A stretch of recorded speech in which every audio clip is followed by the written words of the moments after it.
Jericho. Well, this is the end of the three-part series that we have with Rahab, the crossing of the Jordan, and now the destruction of Jericho. This story starts off with Joshua going out and looking at Jericho, and there he sees a person holding a sword. To think about Joshua. He must have been a real hero, a real man of faith, because it says he walked towards him. Joshua doesn't know who this is. This could be a commander of a Canaanite army. And I mean, was he as armed as well as this fierce creature in front of him? Probably not. But it says he walked towards him and asked questions. Brave man. He asked the question, are you on our side or their side? Neither. Not on your side or their side. I'm the commander of the Lord's army. Boy, that should speak to us. we are so much into us and them. You on our side or their side? Us and them. Are you a Methodist or a Lutheran? Neither. I am the commander of the Lord's army. Are you a Democrat or Republican? Neither. I'm the commander of the Lord's army. Are you for the Jewish side or the Palestinian side? Neither. I am the commander of the Lord's army. And you go down the list of whatever groups you have. God is independent. You're on my side or you're not on my side, God says.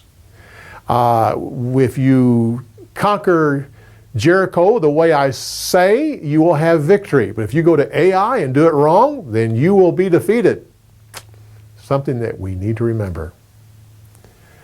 Well, the scripture says that they encompassed the city, that's what they were supposed to do. Now, when you see movies about this, you see this huge city and people on the wall, and they see this little band of people walking around blowing horns. No, that's not how it was at all. There's about 2,000 or 3,000 people inside the city looking out at 600,000 warriors. It's a huge group out there. Matter of fact, I think when they came out of their encampment and marched towards Jericho, that when they got to Jericho and started circling the city, they were still coming out of the camp. I believe that as they went around the city, that they were still coming out, and finally when they got all the way around and were going back, I think people were still coming out. It was a huge army that was going around. And then on the seventh time, now this is a Walshite thing. This is, I have no proof of this at all, but when it says they were to go around 7 times, personally I think the Ark of God went around 7 times. That as this huge army was coming out and the Ark went around, that there were still people coming out. And it went around a second time. I don't know how many times it went around until finally everybody was there. And when the Ark and Joshua went around 7 times, they stopped. And now they were 7 groups deep, totally circling that city, ready for what God was about to do.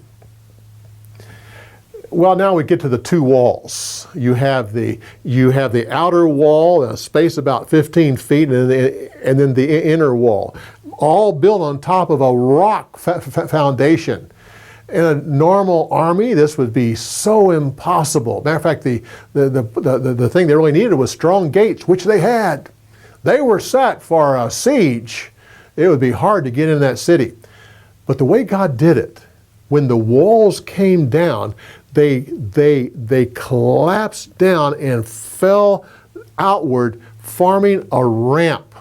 Because it says that all around this city, the people marched straight in, which means there was a ramp in front of them all the way around the city. These 2 walls came down and they walked in.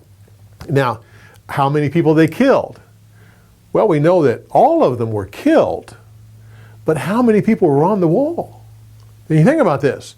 These people marching around 7 times, it had to be a spectacular event in there. I'm sure everybody was on the walls watching this thing. And so when the walls came down, so many people were killed. right then. And so the army marched in and just burnt the city and kind of cleaned it up.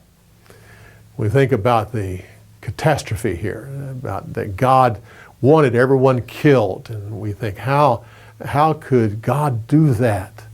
Well, when we see a tsunami and people are killed, or an earthquake, or a volcano, we know that the people are killed, but we don't think that God is unreasonable there. See, God is looking at this from eternity.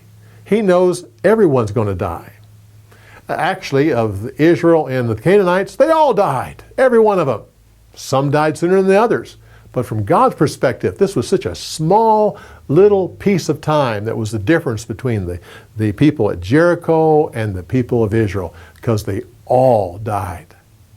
The beauty of it, though, is out of that rubble, out of that destruction, walks a little family. Rahab and her parents, brothers and sisters, maybe some servants, come walking out. Their whole world had been destroyed. They were walking out, joining a new nation, a new faith, a new relationship, a new family. They got married here and became a part of the family. And out of this rubble comes a person that her descendants would be in the line of Christ. From her would come King David, and from her would come Jesus himself.